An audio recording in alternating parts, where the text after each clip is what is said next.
Was this live streamed? Oh my goodness, no one told me that. I like that. Are we on? I'm on. I thought I had an hour and 15 minutes, but I have an hour and I have so much unbelievably amazing content that if you saw what I did yesterday and the 5 or 6 minutes I had on stage, I think you're going to be blown away today. So I don't want to waste a moment at all. And I lost my pointer. Where'd it go? There it is. Whew. A presenter without a clicker, gone forever. All right, I'm not going to move that much, Channel 9. I'm just going to stay right here. That way we don't have to pace, rest assured. Awesome. I'm so excited. How many of you are brand new to kind of Xamarin or kind of tinkering around with Xamarin a little bit? A lot of you. Awesome. So you're in the right place. I, unbelievably, without a doubt, love cross-platform mobile development with Xamarin. I started as a customer of Xamarin almost 7 years ago at a very small startup building all of their mobile applications. And I didn't even know what I was doing when it came to Android or iOS because I wasn't a Java developer, I wasn't an Objective-C developer, I was a C# developer. I was building Windows Phone applications because Microsoft gave me a Windows Phone, and I saw the power of a mobile device in my hand, and I could build apps for it. And when I found Xamarin and saw that I could take the same knowledge and language that I loved for years upon years and build any single application on any device, I fell in love overnight. I loved it so much that I joined the company and I came along for the ride here at Microsoft. So this is something I'm truly passionate about, and I'm super excited to share it all with you today. So again, I don't want to waste a minute at all, except that I just wasted a minute telling you that awesome story. So that's me. I'm James Montemagno. I work here at Microsoft. I live here. I drink that, and I build these awesome things. That's my short version of it. You can find me anytime at motts@microsoft.com. That's a direct line right to me. Motts Codes is my blog, and you can find me at James Montemagno. That's also my GitHub account where all of the source code that you find today will live. If you enjoy listening to the smooth, smooth voice of James Montemagno, you can find me each and every week on a podcast I do called Merge Conflict. We just released a new episode today on how we built and shipped the Xamarin Live player that I demoed yesterday. So check that out. I also have a show here on Channel 9. So if you go to Channel 9 at all, you can go to xamarinshow.com. It's a redirect to take you directly to the Xamarin Show on Channel 9. And it's a show about Xamarin. I do it every week. I was real original with the title, straight and to the point. So if you're looking for some more good Xamarin content, head there. Bookmark these things. Enough about me. When I got started nearly 7 years ago, my boss came into my office and he said, James, we're going to CES in just 2 months, and we need a native iOS, Android, and Windows Phone app. And I told you, I didn't know very much about Java or Objective-C. Java, I could like lowercase things, and I guess I could be all right, like figuring that out. But Objective-C and Java, Objective-C, I didn't know. There were stars and brackets. I didn't know anything about the iPhone. But I said, if I'm going to start building these applications, if I'm going to deliver mobile apps in just 2 months, I'm going to need some cross-platform framework. But before I even got started on that, it stuck out in my mind that he said native. He goes, I need native, beautiful apps. And I said, well, what does that mean? Because when I started looking around, what I found is all these web technologies and browser-based things. And I didn't actually, how could those things be native? So I boiled it down into 3 important things that I think we want as developers for ourselves, but also what we want to do to deliver great experience to our end users that make a great native app. We want a great native user interface. You know, there's a reason someone bought an iOS or Android device. It's because they like the hardware, but they also love the software. So we want to give them a rich user interface based on their platform. We also want to give them access to every single API. As developers, we want that. If there's something that we can do on the device, we should be able to do it. So we can really access those native APIs to distinguish our apps in the App Store. And of course, the final part is that we want it to be super great native performance. You click a button, it just does it. It starts really fast. So you want to have access to do all of these. So like, James, of course, that's exactly what I want to do. So how do I do it? How do I build these applications? And I'm glad that everybody asked. Well, you could do what I thought I was going to do. Build an app 3 times in 3 languages and 3 IDEs. Boot up Xcode on a Mac. I never used a Mac. So I figured, I mean, it looks bubbly like Windows XP, so I can figure it out, you know, and then I'll be, you know, come on and do some Android Studio. It was Eclipse back in the day for an Android app. Then I'd be happy in Visual Studio with my Windows app. Now the problem here is that I'm building that app 3 times in 3 languages. When I go and talk to developers and they're doing the silo approach, they literally have 3 teams in 3 separate rooms building 3 separate apps. Like, how can you work together to not only just write the core common logic, build the user interface, do the unit testing, do the integration testing? It gets real expensive real fast to ship these applications. It's just not manageable. So then you're like, all right, well, I'm going to just find some cross-platform, write once, and be everywhere-ish. and not great.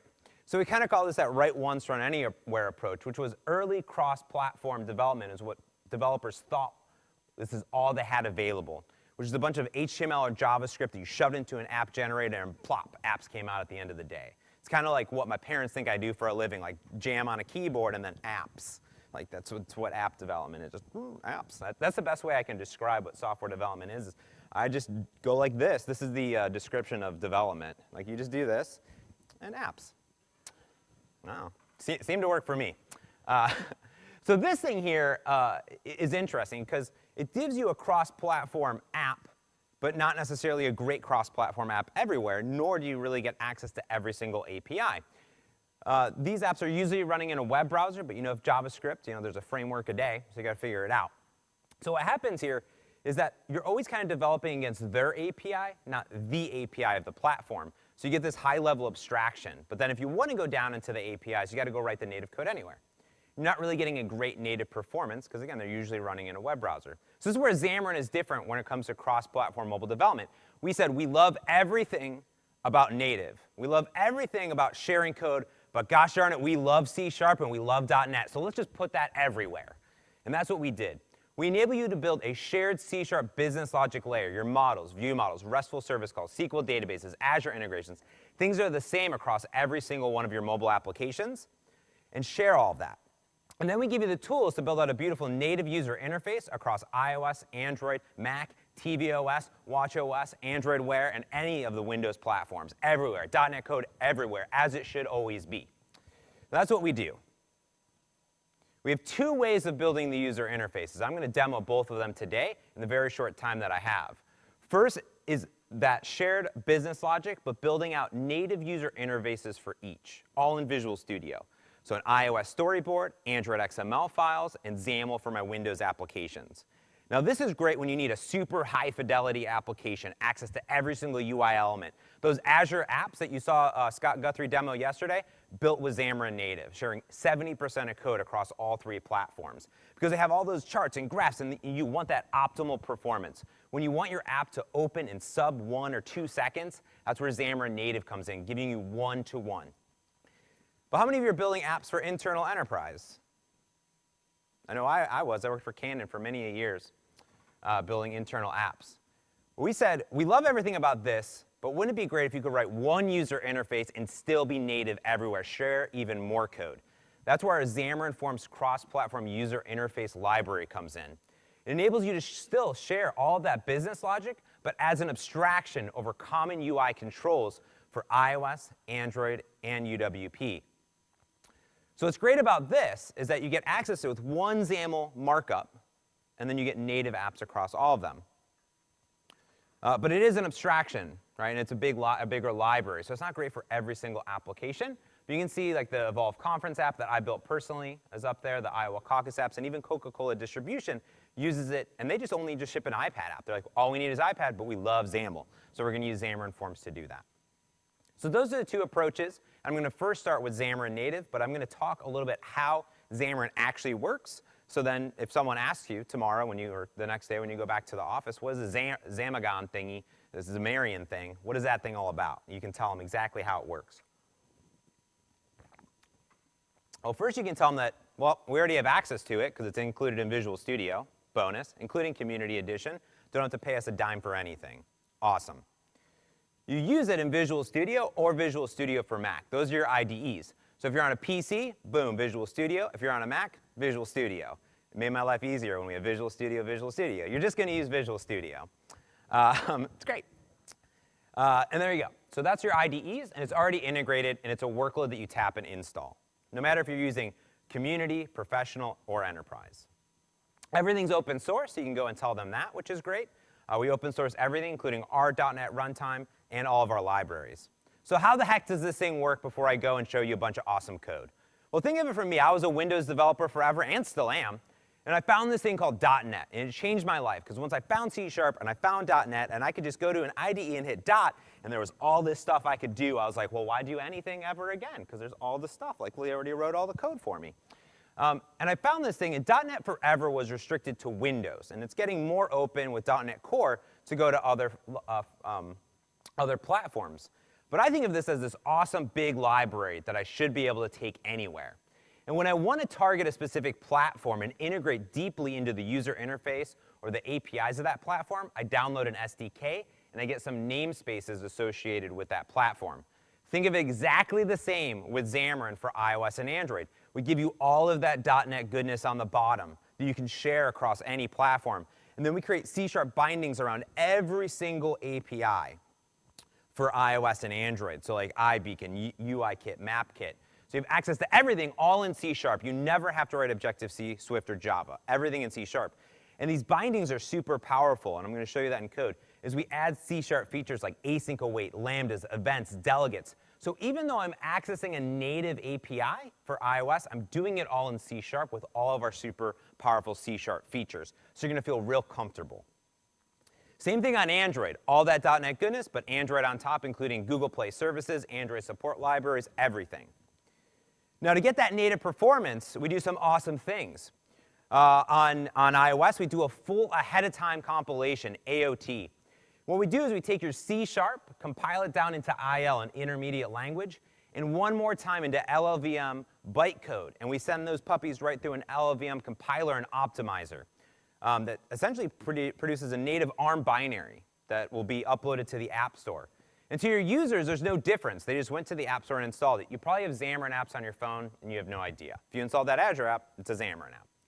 On Android, we can leverage just-in-time compilation because Android's awesome and crazy. It's my favorite platform. And we can run our .NET runtime side by side the Art or Dalvik runtime on Android, and we can JNI across to make the native calls. But again, there's no difference. It's just a great native performance that's going to work out of the box. We have same-day support, amazing support for not only just the latest versions of iOS and Android. We have an Android O preview coming out extremely soon. On iOS, we've been able to follow along with the dev preview. So you get long dev previews before the GA release. And then as soon as it's GA, boom, you have a build that you can ship your apps to the App Store. We support everything else, though, not just phones and tablets. If you're building Apple Watch applications, Apple TV, Android Wear, Amazon Fire devices, and even Google Glass, we supported that. So if there's a device that is in the Apple or Google ecosystem, you're there. And then everything that we do here at Microsoft, whether it's Windows, HoloLens, all of your .NET code goes there as well, right? So it's not just iOS and Android, it's everything else that we're doing. So truly anything that you can do in Objective-C, Swift, or Java, you can do it in C# inside of Visual Studio. So let's actually write some code. Whew. All right. So I'm over here inside of Visual Studio, and normally what you do is kind of what I showed you yesterday. File, new project, you've installed the Xamarin workload, and what you get when you come in here is all of your UWP apps. You have Android apps. Over here you have iOS apps. I'm going to zoom in here. Here we go. And notice these are like Android Wear, single view. I have Apple Watch apps, extensions, Apple apps for iOS are like all built on extensions like custom keyboards and audio drivers. We give you rich templates right there. We even have tvOS inside of here too. So no matter where you're kind of getting started, those are those high-fidelity applications where you're like, I'm just going to get started and start building out this code. Then we have these cross-platform templates that I kind of showed off yesterday when I demoed the live player. So I get a cross-platform app, and I can choose between Xamarin Forms or Xamarin Native. So I started here with this native app, and I'm going to show Xamarin Native first.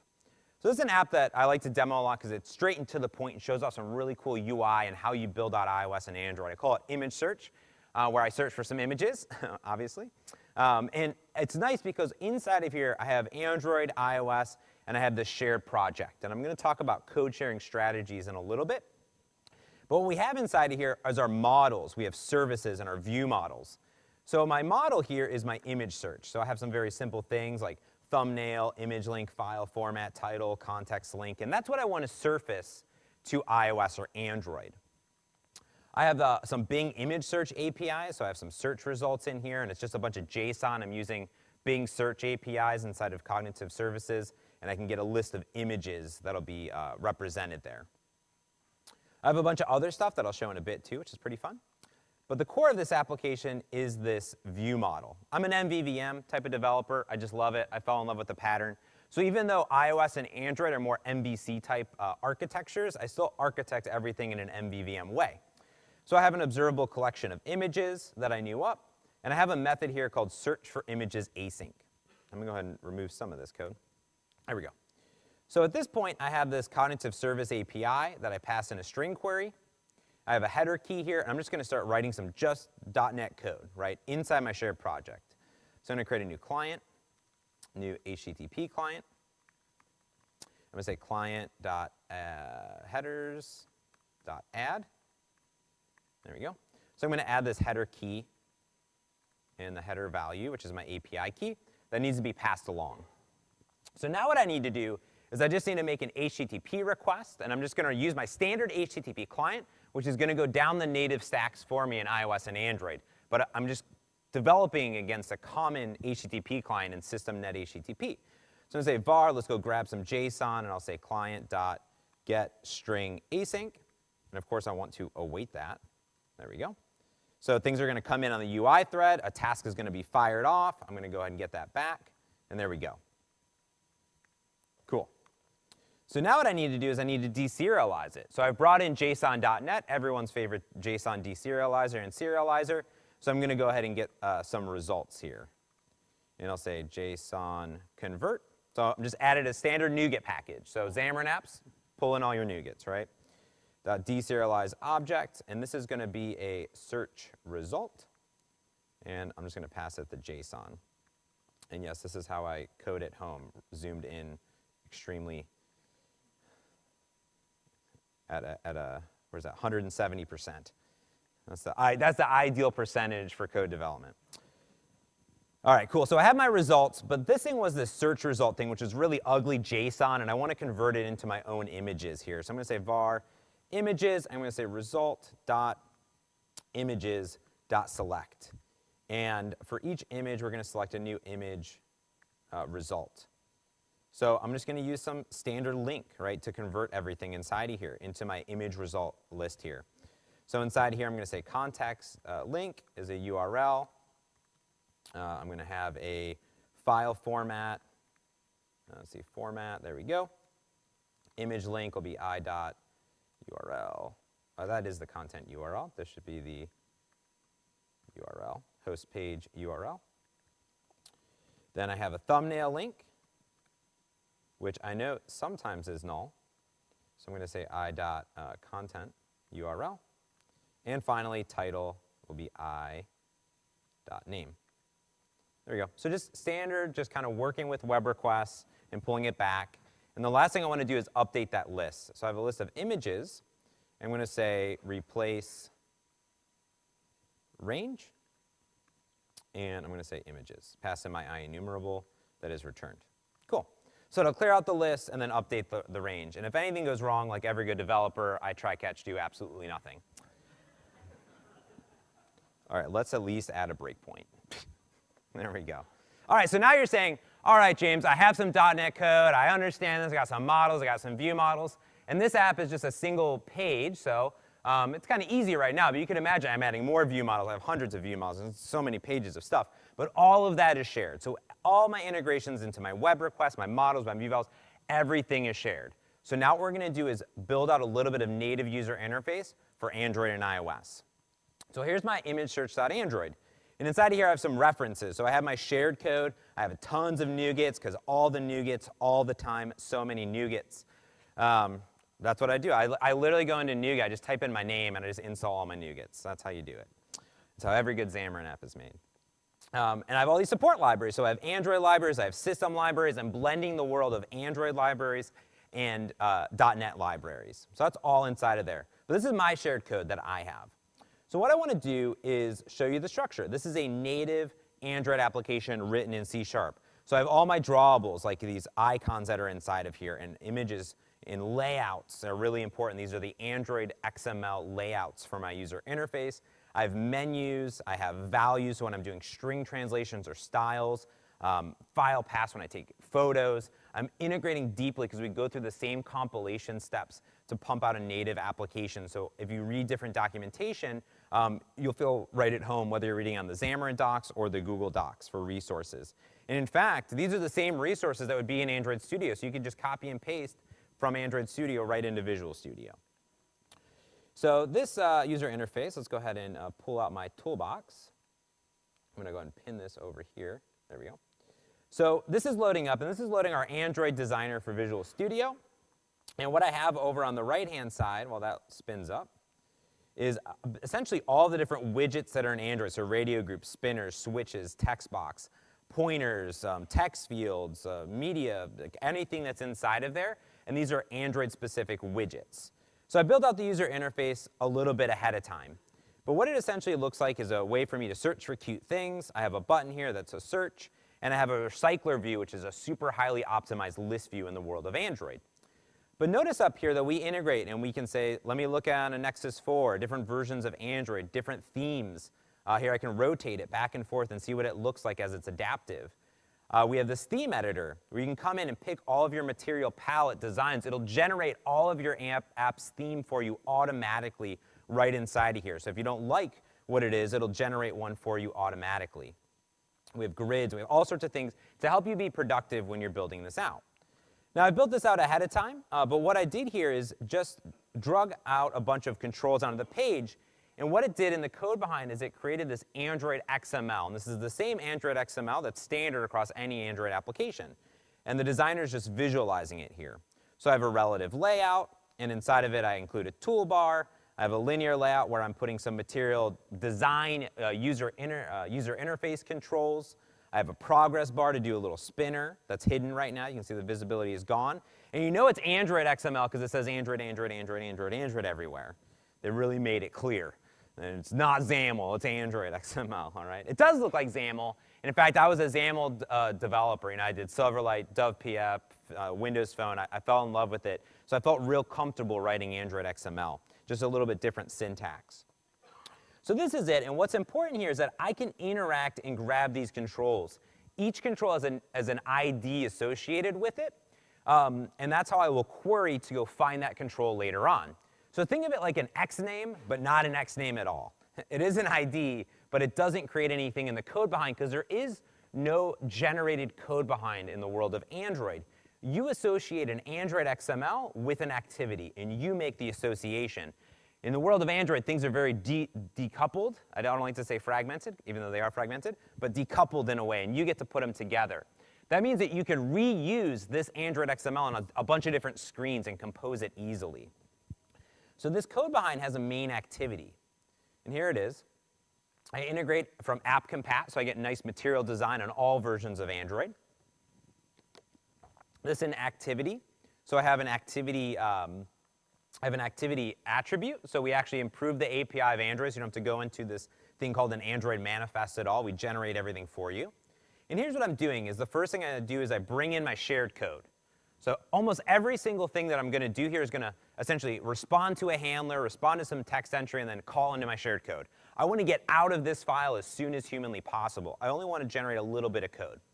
So the first thing I do is I inflate that user interface. I say, hey, resource layout main, which is the same thing that was in my resources, inflate that. Now I can go ahead and grab the toolbar. I'm going to create a new view model here. And this is how I query for all of my different resources and controls. So I have a progress bar, edit text, and a button. So now what I can do is I can come inside of here and I can say button.click, and I'll say plus equals. And I'm just going to go ahead and create a lambda in here. There we go. To create a click handler. So there's nothing to override. There's nothing to implement any runnable, anything like that. I'm just adding an async handler right in line. That's super simple. So now what I can do is I can just start interacting. This is an Android widget. So we improve the APIs of Java, obviously, here. So if I say enabled, and I can say, let's disable it. Button.enabled.true. I was at Google I/O last week. And they got very excited because Kotlin was coming over there. And they're like, look at these auto properties. I was like, oh, man, I was introduced to those 10 years ago. They're like, whoa, mind-blowing. Kotlin is cool, but C# is still better. Don't get me wrong.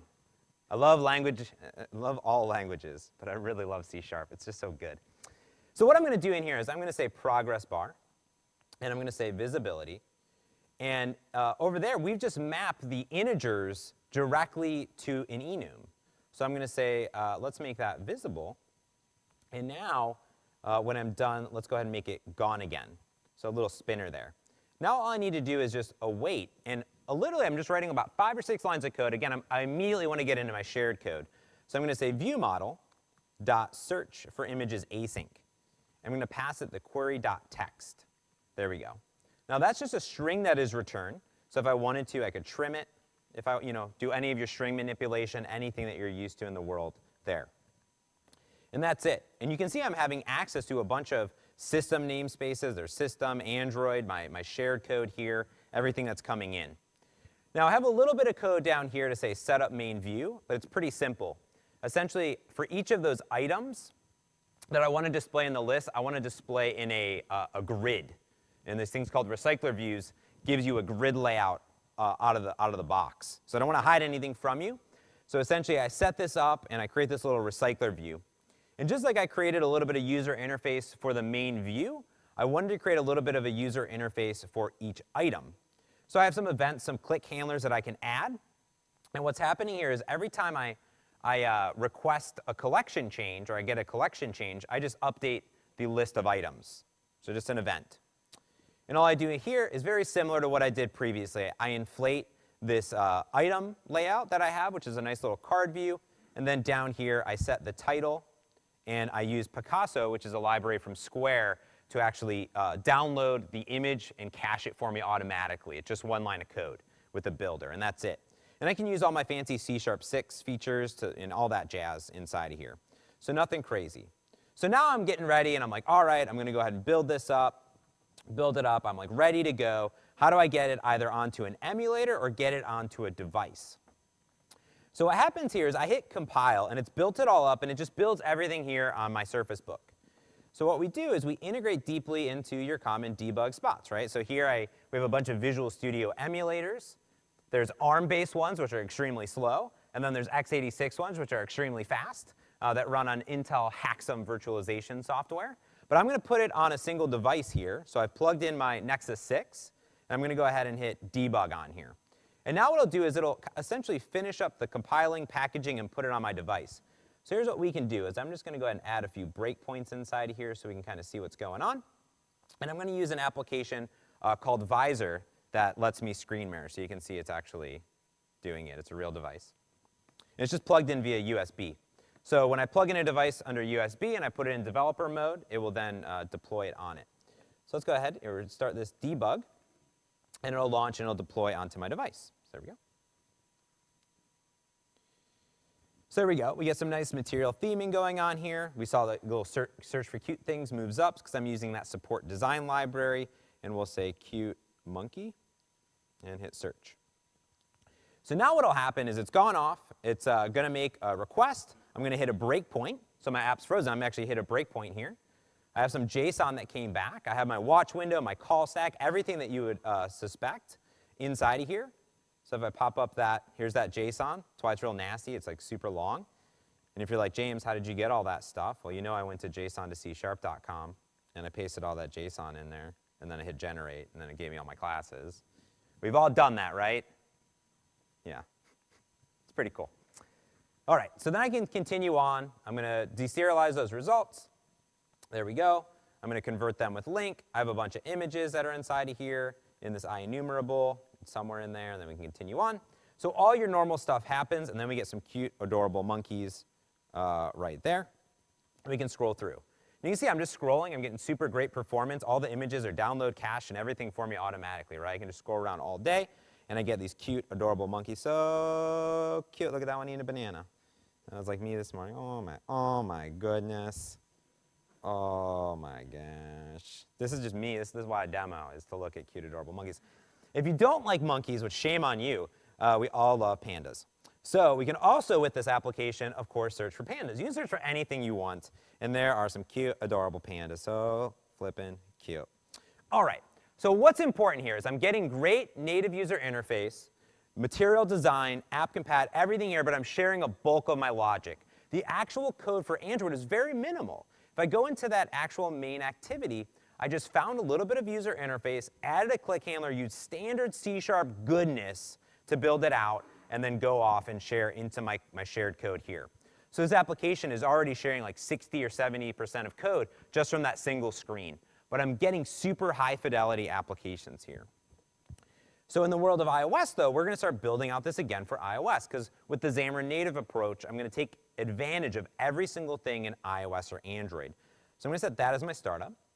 And inside of iOS, I have all the same NuGets, all my same shared code, but I have Xamarin iOS. I had Xamarin Android for Android, Xamarin iOS for iOS, which gives me all my iOS stuff.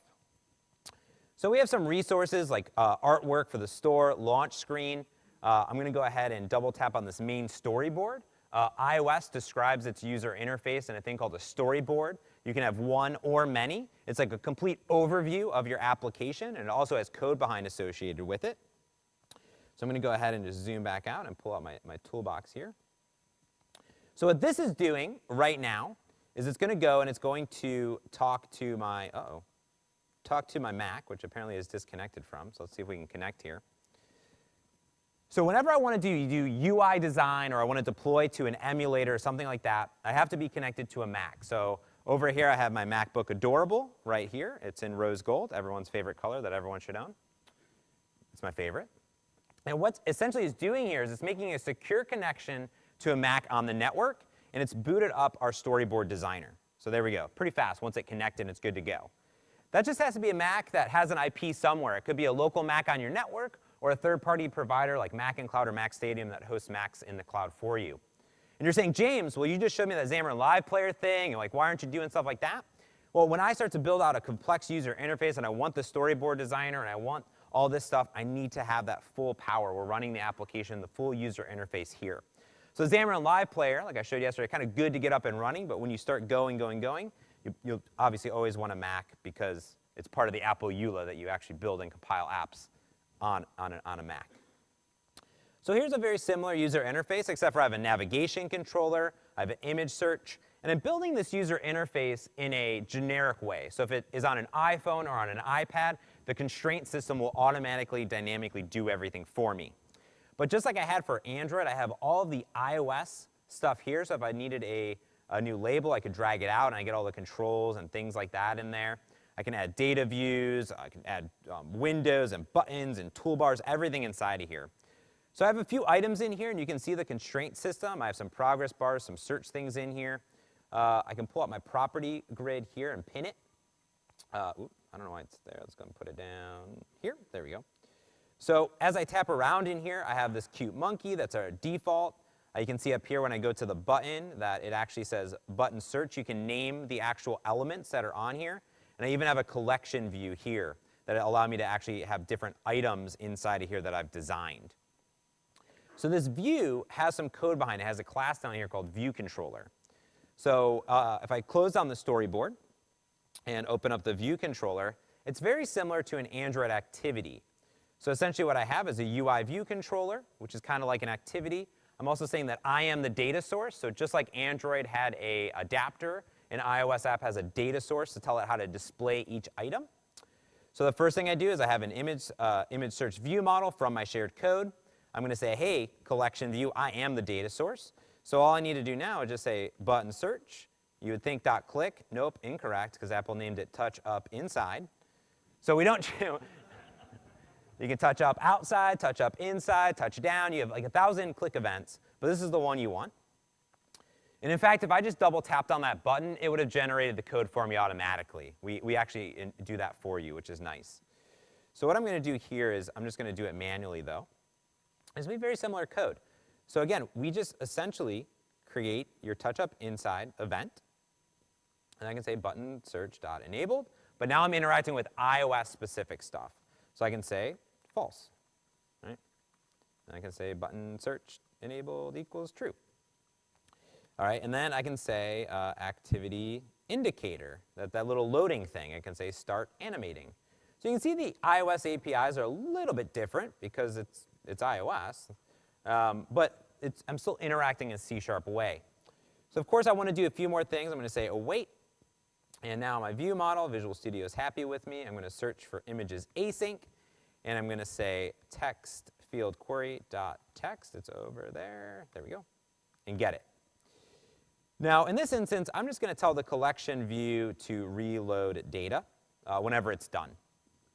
Now what's cool here is that I just have a few lines of code, but I want to show you how we are actually improving the APIs of iOS and Android more than just these little events and adding async await, which is cool. But we actually do it on a core level of iOS and Android native APIs. So for instance, if I go UI view dot, there are a few things in here. We have animate, animate key frames, animate notify to do native UI animations. But you can see that we have animate, which takes in two actions, a duration, animation, and a completion. So essentially a callback when it's done. But we said, hey, if there's a completion block and a callback, what if we just create an async version of it? You just give us the duration and animation, and you can await on that. So why not? So we'll say over 0.5 seconds, let's give it an action to animate, and we'll say collection view.alpha equals 0. And we'll await on it, so it's happy. There we go. And then when it's done, and after we reload our items, let's go ahead and fade it back in. There we go. We'll fade it back up to 1. So what this animate does is it takes a look at the current alpha, and over that time, it'll interpolate that down to 0. The same thing back up. So now what's great here is I've set iOS as the startup. And inside of our toolbar up here, I have iPhone or iPhone Simulator. And when I toggle it to iPhone Simulator, since I'm connected to my Mac, I'm able to go and find all of the simulators, any single simulator or device that's plugged into my Mac that I can deploy on into a full debug session. This is going to run my app with all my info plist, my entitlements. So if I need to do push notifications, if I need to test rich, complex, deep integrations, I can do that there. So let me go ahead and I'm going to clean and rebuild since I've changed networks 1,000 times. And I'm going to go ahead and rebuild it. And when I'm rebuilding it, it's compiling up my C# code and a bulk of my executable right here on my actual Surface Book. So you can still compile your applications and get them ready for testing on your Surface Book. But when you want to put it on a physical device in a full debug session with all of your actual app stuff, when you're not using the Xamarin Live Player, or you want to put it on a remote simulator, you want to be connected to the Mac. So I'm going to hit debug here. And when I do this, it's going to go ahead and launch a remote iOS simulator for Windows. And this is really powerful because it's going to give you all the functionality of an iOS simulator that was previously just on a Mac right here on my actual Surface Book. There we go. So again, this is just talking over the network. So my Mac is just supplying some Wi-Fi and that communication bridge. So here I have that same exact view, which you can tell I'm an Android designer developer and not an iOS designer and developer, but you get the point. So I'm going to hit search. I'm going to hit those same breakpoints that I just hit over there in Android. So I'm going to go ahead and remove those there. So if I'm debugging this application, we get that same exact effect. Since it's a touch screen, I'm just going to go and just interact and scroll up with my touch screen because, why wouldn't you want to use a touch screen when you have a touch screen? So we forward all of the touch events back to it. So we improve even the simulator experience. So if I go in, I say Panda now, and I hit search, it's going to fade out, fade back in, and we're getting those nice native animations. But again, getting the nice collection view, the recycler view, the native animations on each of the platforms.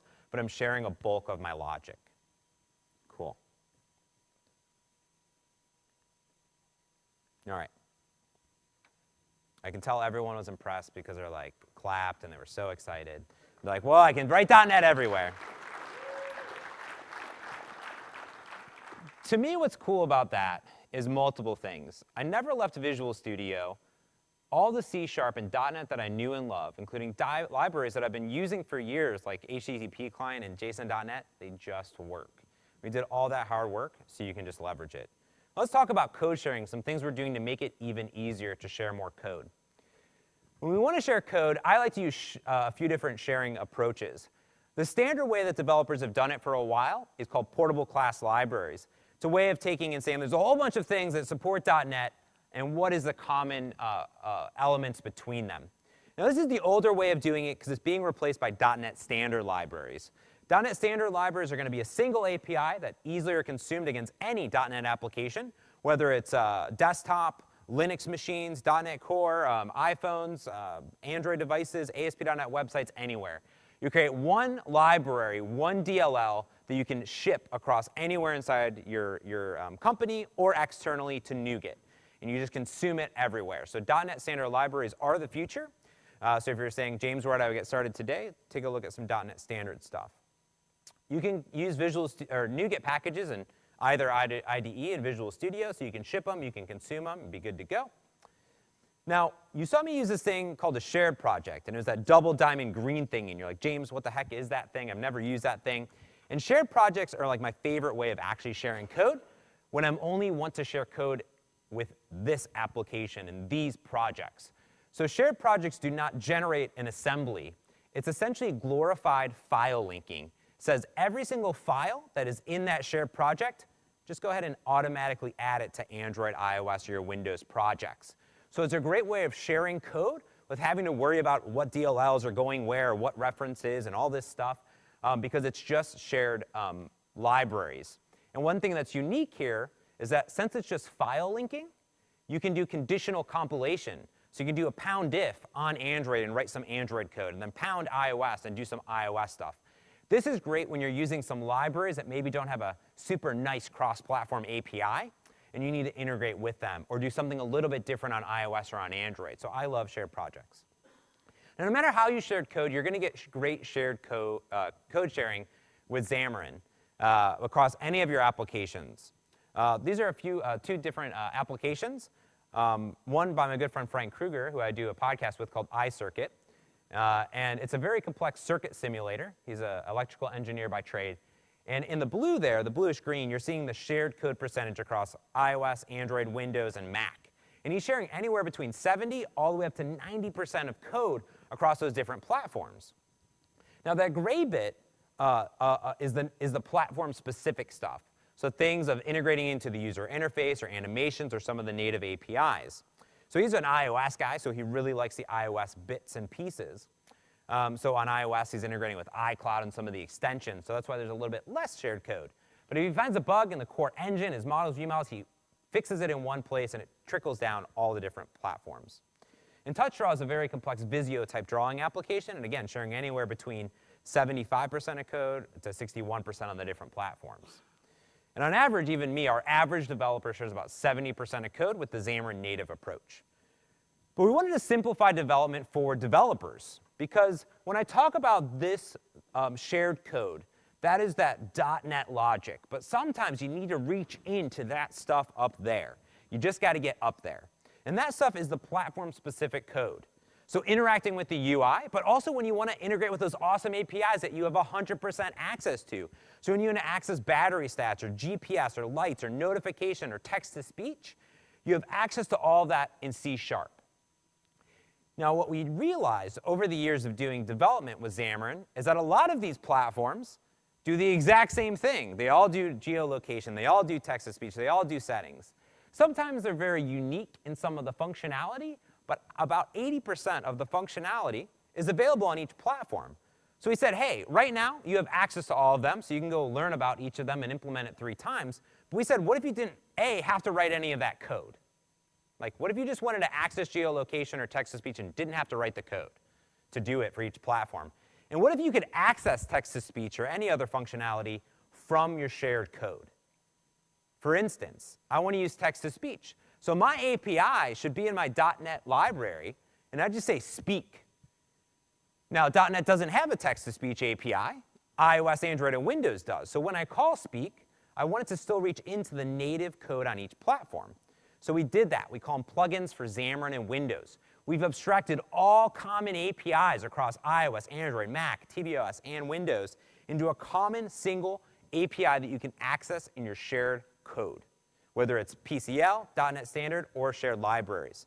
My big initiative that I started 2 years ago, and we have hundred of them available. So let me show you what that looks like. So let's say I want to do a few things here in my shared code.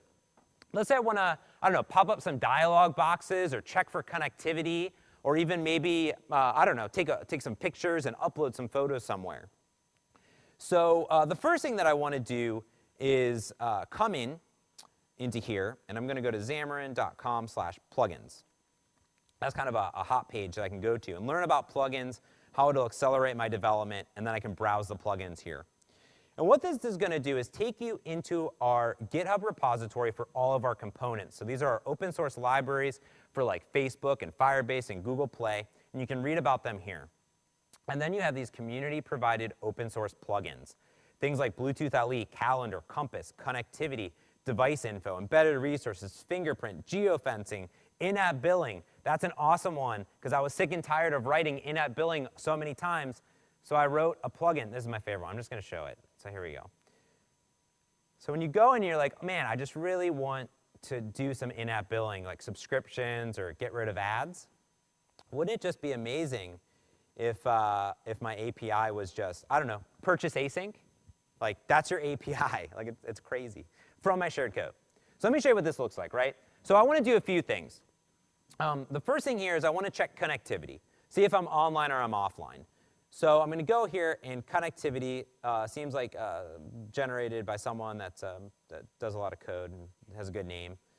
So there's a connectivity plugin. I always like to, investigate the library creators.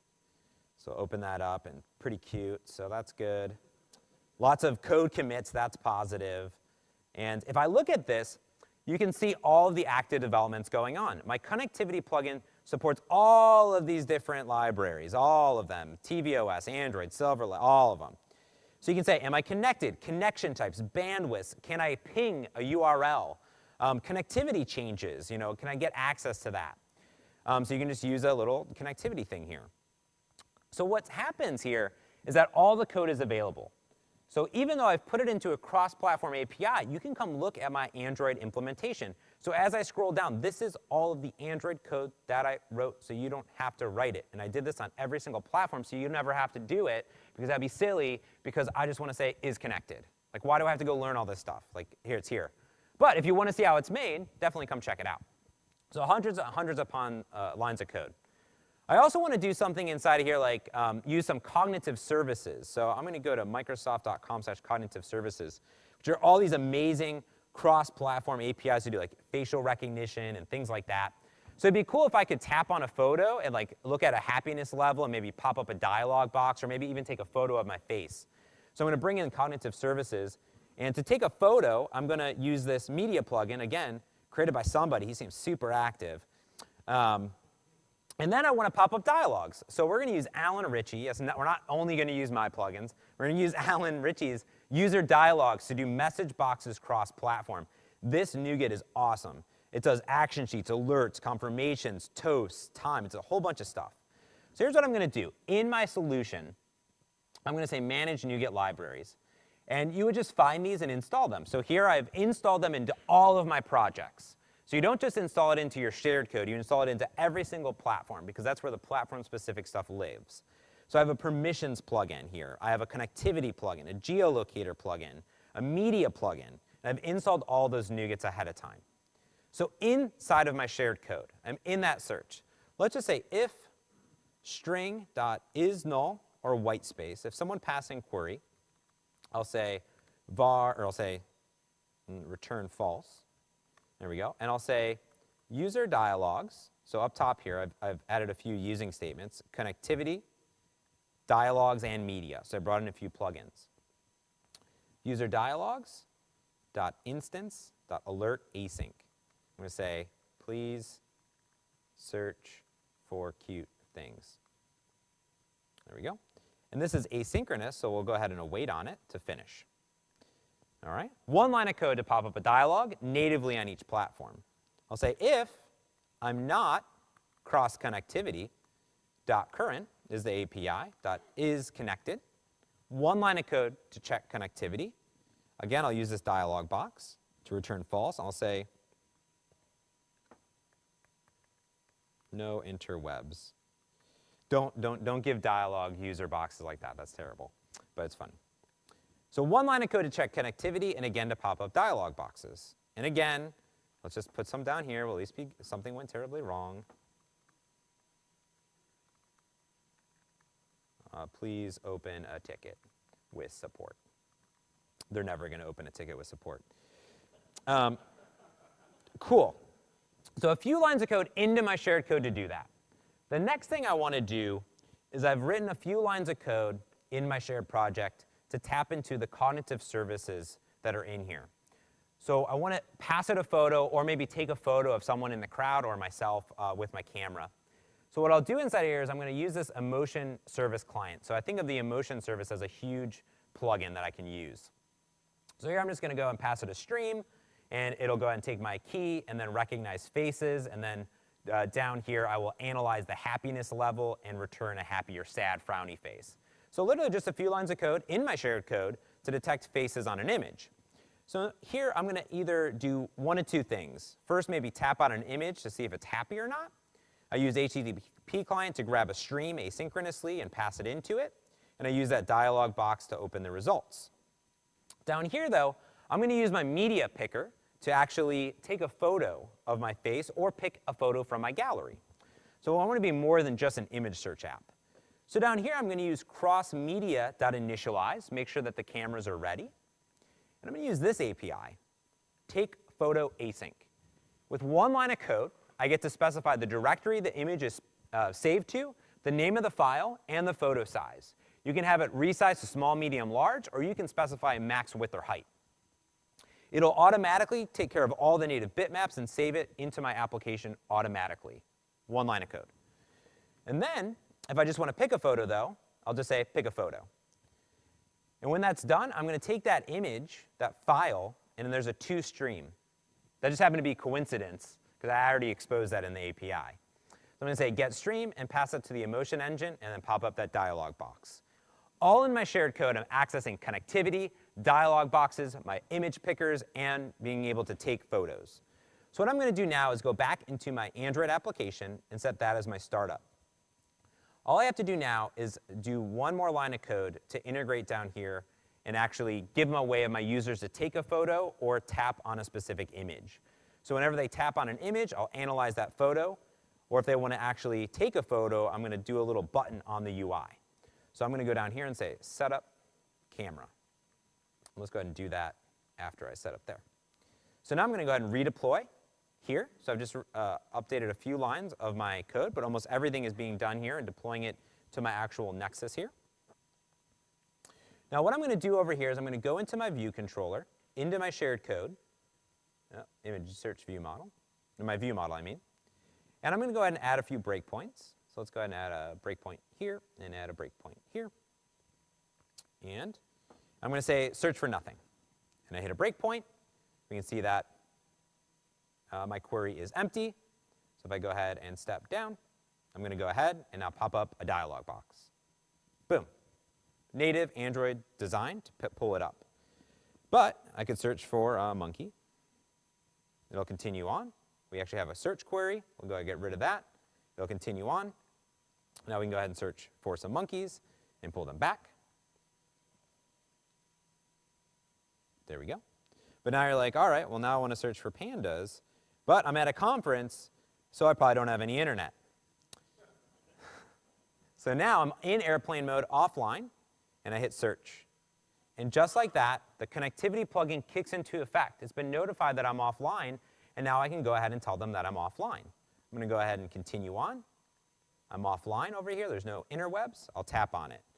Here's what's cool. I'll take it out of airplane mode. We're going to go ahead and wait for it to reconnect to the interwebs. Connected. Search again. Immediately now, I'm notified that I do have internet. Go ahead and go back. And now I'm searching over here for pandas. Super cool. Now what's great, though, is I can come in and, oh no, is this panda happy? I'm going to tap on it. And let's see. I'm going to go ahead and see if it is. I'm going to do it. There we go. Unable to analyze image because it's not a human face. It's a panda face. So let's search for Miguel de Icaza. I just search for Scott Goo. Scott.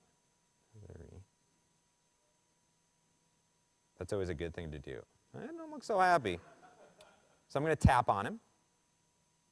9% happy. He looks real happy here. A little bit happier. 100% happy. That's good. I don't know about this Azure one. He's like, I don't know what's going on in that cloud. Can't find him. He's real happy. I think that's a good Scott Goo. 99.98 happy. Now let's see if I can beat Scott Goo or at least match his happiness level. So I'm going to go ahead and tap on that little image button down there. And here we go. There's me. And I'm just going to go ahead and take my face, and it's a little bit weird lighting up. Here we go. This is me in the morning. Very not happy. So I take that photo, I'm going to hit a breakpoint here, and I put it here so you can see the file that gets picked. It's stored locally in my Android data, and I can look at all the different attributes that are associated with it. I'm going to continue on, and I'm 0.02% happy. That is pre-coffee. Post-coffee, let's see if it finds multiple face boxes on it, though. So it takes a photo, and we'll go ahead and get rid of that.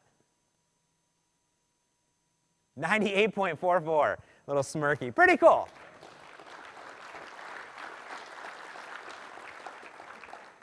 What's great here is everything is inside of my shared code. When I set it again on my iOS project, and I set it to the iPhone simulator, and I hit go, what's awesome here is that all of those code changes that I have from my shared code, well, it's not going to work because I didn't add that one line of code. Let's go ahead and stop debugging. There we go. I can come into my view controller. There we go. And I'm going to say set up camera. There we go. Now redeploy. Setup camera is going to just do a few things. It's just going to add a button so I can take a photo. So let's go ahead and get rid of that. There we go. Cool. So to go ahead and relaunch, and all that connectivity stuff, all the user dialogues will work still.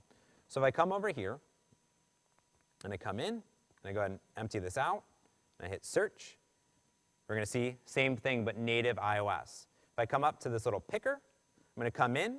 You know I have some photos of Miguel in there, or me. I'm going to just go ahead and tap on my face.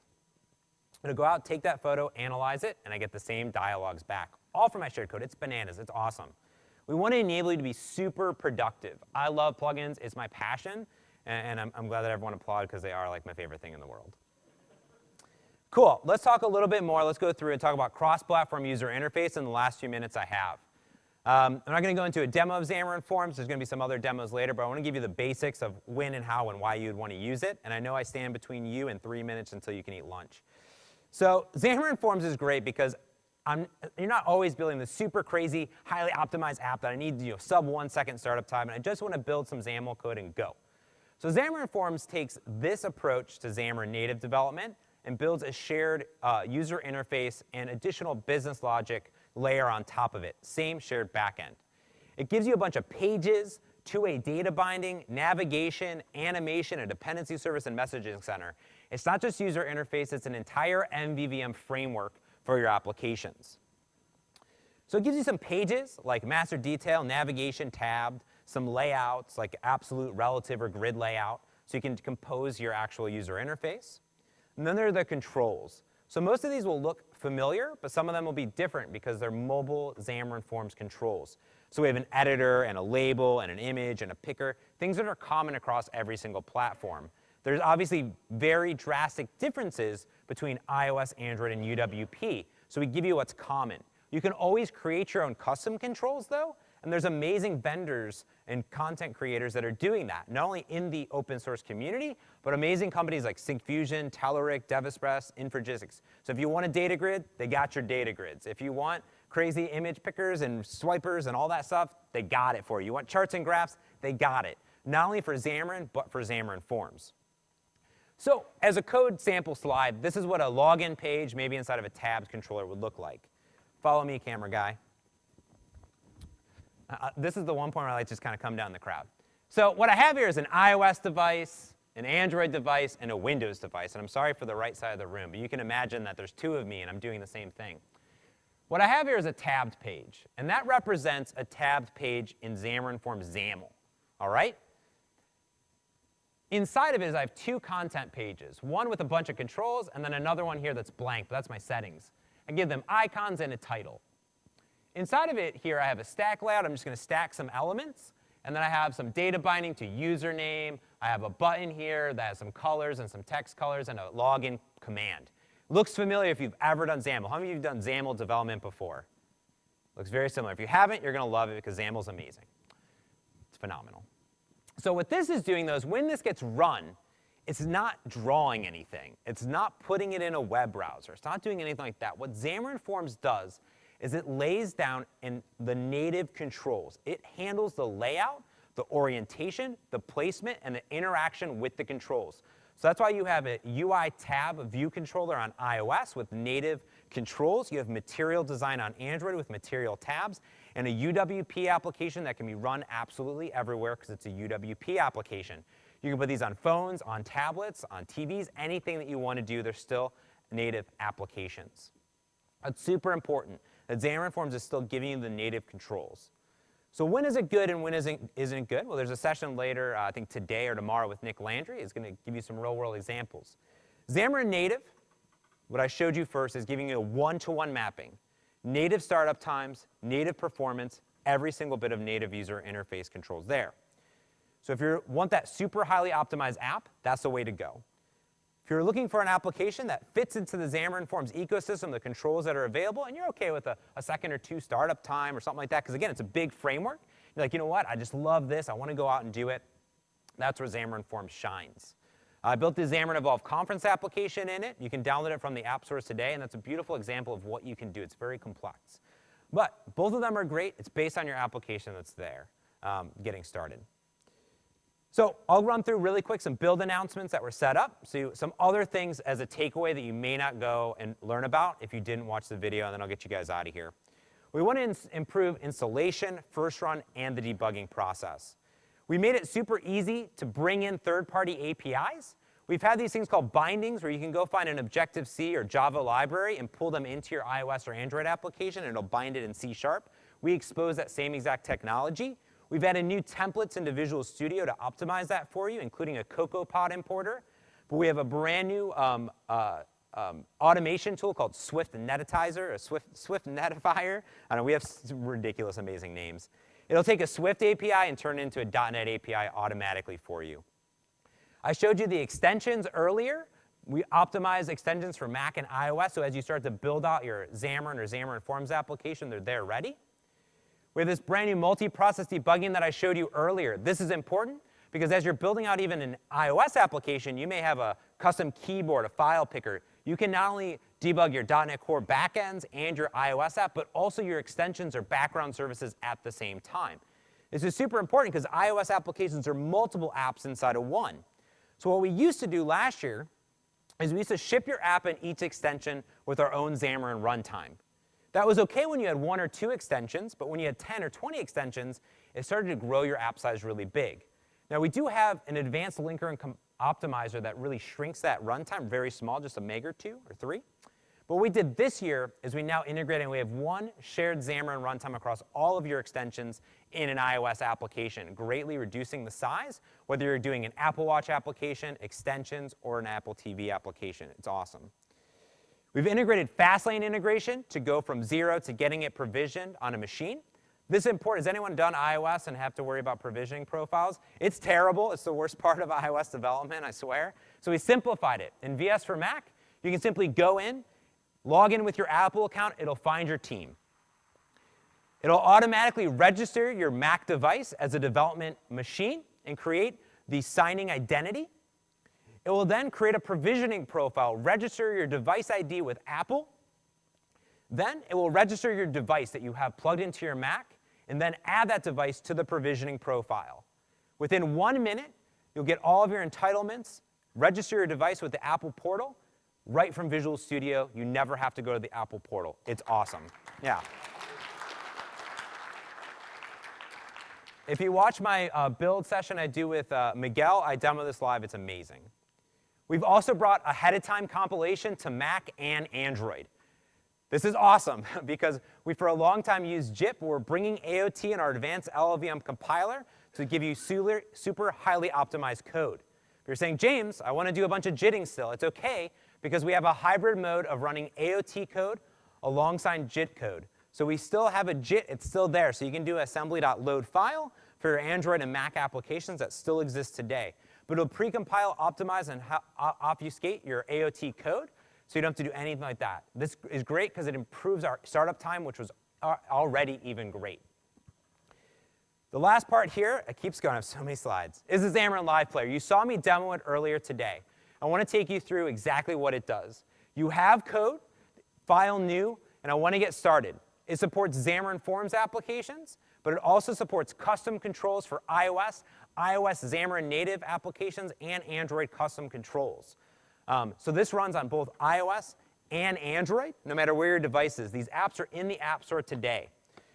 Now, all you do is you scan that QR code, and what that does is it essentially allows your devices to talk to Visual Studio or Visual Studio for Mac, and it will essentially share your local IP address and then communicate directly.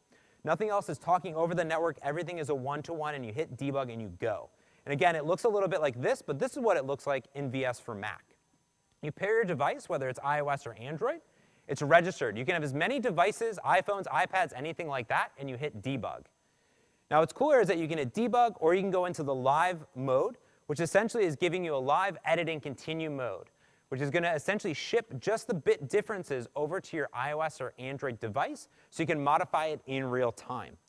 This is an amazing way to get up and running in just a few times because you don't need any SDKs or anything else installed. You can do it just on a PC or just on a Mac with any iOS or Android device. And this is all available today inside of the Visual Studio previews that are available, so 15.3 and Visual Studio for Mac preview. And the apps are available in the App Store. You can go to xamarin.com/live to learn more. To get started with Xamarin, go to xamarin.com.